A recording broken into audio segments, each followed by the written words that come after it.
नहीं, वो बात बिल्कुल सही है। एक तरफ कांग्रेस ने ये भी किया है, दूसरी तरफ जब नारायण दत्त तिवारी सीएम थे तो वो विष्णु हरि डालमिया से मीटिंग भी कर रहे थे। इंदिरा गांधी 84 का चुनाव ही अयोध्या पे लड़ना चाह रही थी, ये भी पब्लिक डोमेन में। ये बात और है कि वो शहीद हो गई, उसके बाद राजीव गांधी ने 86 में ताला भी खुलवाया। इसलिए मैं कह रहा हूं कि ये जो तमाम विपक्षी पार्टियां हैं, चल उनका स्टैंड कभी भी इस मुद्दे को लेकर के क्लियर नहीं रहा, और इसकी क्या वजह है उसी को हम तलाशने की कोशिश कर रहे हैं। अतहर साहब, फिर से राम भक्तों पे गोली चलाने की बात कर, क्या आपको लगता है कि समाजवादी पार्टी ने अपना नुकसान खुद कर लिया है? और यह पहला मुद्दा नहीं है, चाहे पीडीए का फुल फॉर्म हो, समाजवादी पार्टी उसमें भी कंफ्यूज रहती है, चाहे प्राण प्रतिष्ठा समारोह को लेकर के इनविटेशन हो, समाजवादी पार्टी उसमें भी कंफ्यूज दिखाई पड़ती है। एक दिन कहती है मुझे इनविटेशन नहीं मिला है, फिर कहती है मिला है लेकिन मैं जिसको जानता नहीं हूं उसके आमंत्रण पे जाऊंगा नहीं, फिर वो चंपत राय को धन्यवाद करते हैं। समझ में नहीं आता कि दरअसल वो चाह क्या रहे। क्या समाजवादी पार्टी अपने फैसले को लेकर के सुदृढ़ नहीं है, या समाजवादी पार्टी कंफ्यूज्ड है? आखिरकार समाजवादी पार्टी ऐसे समय में इस मुद्दे को क्यों उठा रही है? आप इसके पीछे की वजहें क्या देखते हैं? मुझसे है? हाँ, मैं आपसे पूछ रहा हूं। देखिए, अगर आज के डिबेट के कंटेक्स्ट में है तो शिवपाल यादव जी ने मुद्दा तो मुझे नहीं लगता खुद उठाया, उनसे कुछ सवाल पूछा गया था जो आपकी बाइक में, तो उन्होंने रिस्पॉन्ड किया तकरीबन। आपने खुद ही अपनी उसमें इंट्रोडक्टरी उसमें कहा कि यही शब्दों के साथ मुलायम सिंह यादव जी ने 2016 में भी बात इस इशू को रखी। रहा सवाल राम मंदिर का जो आज कार्यक्रम होने जा रहा है, मतलब 22 तारीख को, और उस प्राण प्रतिष्ठा कार्यक्रम में जो न्योते का एक डिबेट चला, उसके ऊपर समाजवादी पार्टी का जो स्टैंड है, और कौन चढ़ा कलाता यार? जी जी, बोलिए बोलिए जी। अखिलेश यादव जी का जो पत्र का जवाब आया है, तो मैं समझता हूँ कि सिर्फ 2 लाइन का जवाब है, उसके जो भी मैंने लिखा है कि हम 22 सितंबर के बाद पूरा परिवार जाएंगे मंदिर के दर्शन के लिए, और पत्र के लिए, आमंत्रण के लिए धन्यवाद। तकरीबन वही शब्दावली के साथ मैंने और भी देखा कई अपोजिशन के लीडर्स, कांग्रेस के अलावा, उन्होंने जवाब दिया, खासतौर से अरविंद केजरीवाल जी का जवाब। तो एक पत्र का जवाब और उस पे ये बहस करना कि वो विरोधी हैं या नहीं है, मैं नहीं समझता कि एक पॉलिटिकली सस्टेनेबल रिस्पॉन्स होगा उस पत्र के जवाब को लेके। हाँ, समाजवादी पार्टी का इस पूरे इशू को लेके जो स्टैंड रहा है, चाहे वो मुलायम सिंह यादव जी के नेतृत्व में, उसके बाद उन्होंने जिस तरह से समाजवादी पार्टी और बीएसपी की सरकार बनाई जब वो कार सेवकों पे गोली कांड हुआ, उसके बाद फिर वो कल्याण सिंह जी जो कि पूरे राम मंदिर आंदोलन का मुखौटा थे उत्तर प्रदेश का, उनके साथ आना और उसके साथ उनके साथ मिलकर सरकार बनाना, उनके बेटे को कैबिनेट में लेना अपनी सरकार में, और उनके साथ ही साक्षी महाराज जी को समाजवादी पार्टी का राज्यसभा सांसद बनाना। तो ये सब एक पॉलिटिकल कहा जाए कि एक तब्दीलियां हैं, समय समय पे जो जरूरतें होती हैं वो बदलती रहती हैं और वो चीजें होती रहती हैं, उसमें कोई बहुत ज्यादा उन पर नजर नहीं रखनी चाहिए। अब बात आती है आपका सवाल जो है पीडीए पे, कि पीडीए पे उनकी क्लैरिटी नहीं है, तो मैं समझता हूँ मैंने कई बयानात अखिलेश यादव जी के देखे हैं, सुने हैं, तो उन्होंने साफ तौर पे ए पे 3 शब्द का इस्तेमाल किया है, औरत, अल्पसंख्यक और अगड़ा, और ये रिपीटेडली वो कहते हैं।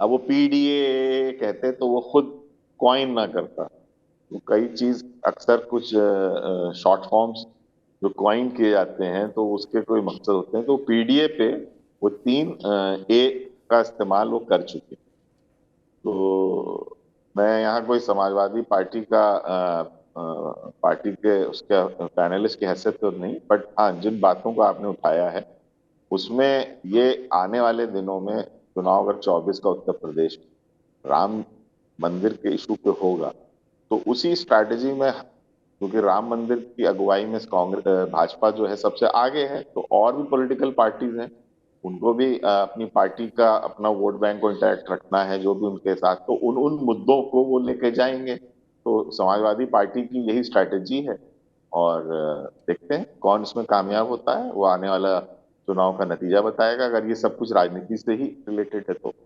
जी। चलिए, आपने ये बात कही, लेकिन मैं आपको बताना चाहूंगा कि अखिलेश यादव राम मंदिर प्राण प्रतिष्ठा समारोह को लेकर मिले आमंत्रण को लेकर भी कंफ्यूज थे। उनके कई बयान बदले। आपको लगता होगा, पर मुझे नहीं लगता है। मायावती हमारे साथ आए या नहीं आए उसको लेकर के भी कंफ्यूज थे।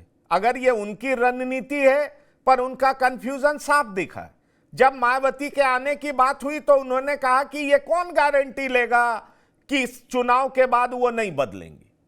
उनका गुस्सा इंडिया गठबंधन के चौथी बैठक में साफ जाहिर हुआ था, और एक दो दिन पहले फिर से उनका मायावती के तरफ प्यार बाहर आ गया। ऐसे कई मुद्दे हैं जिन पर इस अखिलेश यादव के स्टैंड बदलते रहे। या तो वो कंफ्यूज हैं, या उनके पास क्लियर कट रणनीति नहीं है, या ऐसा वो रणनीति के तहत कर रहे हैं। पर मैं उनकी बातों को सुनकर के कंफ्यूज जरूर होता हूं। भारत कात्यायन साहब, क्या ऐसे मौके पर जब समाजवादी पार्टी इस मुद्दे को छेड़ती है खास तौर पर, तो क्या आपको यह लगता है कि समाजवादी पार्टी गलत कर रही है? और मेरा दूसरा सवाल होगा कि समाजवादी पार्टी के मुखिया थे मुलायम सिंह यादव, दिवंगत हो गए, कार सेवकों पर उन्होंने गोलियां भी चलाई, लेकिन यह भी नहीं भूलना चाहिए कि मुलायम सिंह यादव को पदकों से सम्मानित करने वाली भी यही बीजेपी सरकार है। यह भी नहीं भूलनी चाहिए। अगर कार सेवकों पर गोली चली है और जिनको दर्द है, जिन्हें आज भी खून की नदियां नजर आती हैं, और सरयू नदी में लोगों को फेंका गया था, वो दिन याद आता है, तो जाहिर तौर पर भाजपा की इस नीति पर भी वो सवाल तो उठाएंगे और उठाते रहे हैं। ये किस तरह का पॉलिटिक्स है बीजेपी का भी? और थोड़ा ये भी बताइए कि ये समाजवादी पार्टी ऐसा पॉलिटिक्स इस समय क्यों कर रही है? देखिए पंकज जी, बहुत ही बढ़िया बात आपने कही कि ये जो राजनीति है उत्तर प्रदेश की, उसको एक्सप्लेन करने के लिए आपकी बात और अतहर साहब की बात एकदम सही थी कि ये जो पार्टी समाजवादी पार्टी है, इसे कास्टवादी पार्टी कहना चाहिए। इस समय शिवपाल जी का ये बयान सिर्फ और सिर्फ एक पर्टिकुलर लोगों को खुश करने के लिए था, उन्हें याद दिलाने के लिए था कि हमने पहले भी कार सेवकों पे गोली चलवाई है, हमें कोई इस बात से परहेज नहीं होगा, आप हमारे साथ रहिए और भविष्य में भी हम आपके लिए ऐसा कुछ करेंगे। और जहां तक बात ये रहती है कि कैसी राजनीति है, कांग्रेस को क्या फायदा है, सपा को क्या फायदा है, सपा का सिर्फ एक फायदा है कि उसे आज ये दिख रहा है कि वो 111 सीटों पे बैठी हुई है। आने वाले लोकसभा चुनाव में उसको अगर अपने आप को मजबूत करना है, तो मजबूत करने के लिए उसे एक वर्ग का साथ चाहिए। हम लोगों ने इतिहास में देखा है कि किस तरीके से इस पार्टी ने वक्त वक्त पर अपने चेहरे बदले हैं। जहां तक बात राम मंदिर की है, बात स्पष्ट है, जो हिंदू धर्म को, सनातन धर्म को ही ना मानता हो, जहां पे ऐसे लोग हों जो रामचरितमानस के खिलाफ बोलते हो, वो रामलला के इतने बड़े अवसर पर क्यों आएंगे? ऐसा व्यक्ति जिसको राम से परहेज हो, वो राम के एक अच्छे दिन पर नहीं आएंगे। लेकिन साथ ही साथ हम एक ऐसे देश में रहते हैं जहां हर धर्म एक साथ उठता बैठता है। सामान्य व्यक्ति राजनीति से दूर रहता है, तो वो सामान्य व्यक्ति पूरी तरह इनको पहचान न ले, उसके लिए ये ऐसे झूठे वादे करते हैं कि मैं 22 को ना जाऊं, मैं बाद में जाऊं, मैं तब ना जाऊं। तो इसमें इनकी गलती नहीं है, इनकी परवरिश ही सनातन धर्म के माध्यम से नहीं हुई है। ये सनातन धर्म समझते ही नहीं है। इनको यही अंदाजा नहीं है कि घड़ी समय साहित्य कब होता है, क्या होता है, मुहूर्त क्या होता है। सही मुहूर्त पे काम कौन सा करना चाहिए, कब करना चाहिए, इसकी अगर समझ होती तो क्या आज ये लोग इस स्थिति में होते। इनकी स्थिति साफ है और इनको सिवाय तुष्टीकरण की राजनीति के और कुछ नहीं आता। कार सेवकों पे गोली चलाने के लिए ना हाईकोर्ट ने आदेश दिया, ना किसी कोर्ट ने आदेश दिया। मुलायम सिंह जी का, देखिए मैं उनके बारे में कोई गलत बात नहीं कहना चाहता, वो आज इस पृथ्वी पर नहीं है, उनके कई ऐसे कार्य हैं जो सराहनीय हैं, लेकिन वो गोली चलाने का कांड हर किसी को पता है कि वो क्यों हुआ था। और अभी हमारे साथ बैठे एक पैनलिस्ट सुनील जी ने कहा, सुनील कौशिक जी ने, मैं स्पेसिफिकली कहूं कि उस समय के लोगों ने क्या बात बोली, ब्यूरोक्रेसी का क्या जवाब था, उसके बाद किस तरीके की बातें उठी। देखिए पूरे सिस्टम को क्लीन करने में 2014 तक का समय लगा और अब जब वो सिस्टम दोबारा 14 के बाद सही में क्लीन होने लगा है, यानी कि सच में हम डेमोक्रेटिक कंट्री बन रहे हैं, आज हम लोग इस पैनल पे बैठकर ऐसी बातें कह पा रहे हैं। 2014 के पहले ऐसी बात कहने की कोई हिमाकत भी नहीं करता था। तो इन बातों को समझना जरूरी है कि भारतीय जनता पार्टी अगर किसी का गलत काम किसी ने किया तो उसको, और सही काम को किया उसको, दोनों तरीके से एक्सेप्ट करती है। लेकिन राम मंदिर बन रहा है और राम मंदिर आज 2024 में बनकर तैयार हो जा रहा है, इससे अन्य पार्टियों को क्या समस्या क्या है?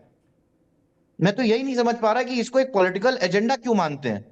अरे 2014 के पहले बना लेते ना आप लोग, किसी ने नहीं बनाया, किसी को नहीं बनाना था। आज जब 2019 के नवंबर में जाके फाइनल सारी चीजें कागज पे तैयार होके आई, भाई इतना बड़ा शहर डेवलप हो रहा है, इतने बड़े शहर को डेवलप होने में 4-5 साल लगते हैं और ज्योतिषीय दृष्टिकोण से 2024 का ये आखिरी समय है। इसके बाद आपको अगले 2026 तक कोई उचित समय नहीं मिलेगा, अगले साल से गुरु वक्री हो जाएगा। तो उसके इन सब परिस्थितियों को ये समझेंगे नहीं, अन्य पार्टी वालों को इस चीज से मतलब ही नहीं है और वो ऐसी भाषा को भी नहीं समझेंगे क्योंकि उन्हें सनातन ही नहीं समझ में आता।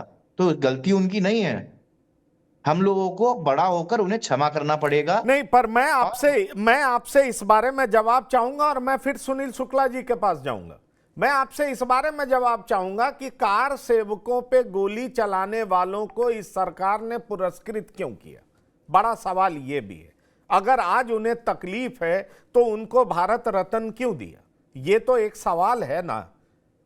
भारत रत्न नहीं, पद्म भूषण। पद्म भूषण, सॉरी, पद्म भूषण नहीं, पद्म विभूषण। पद्म विभूषण, सॉरी।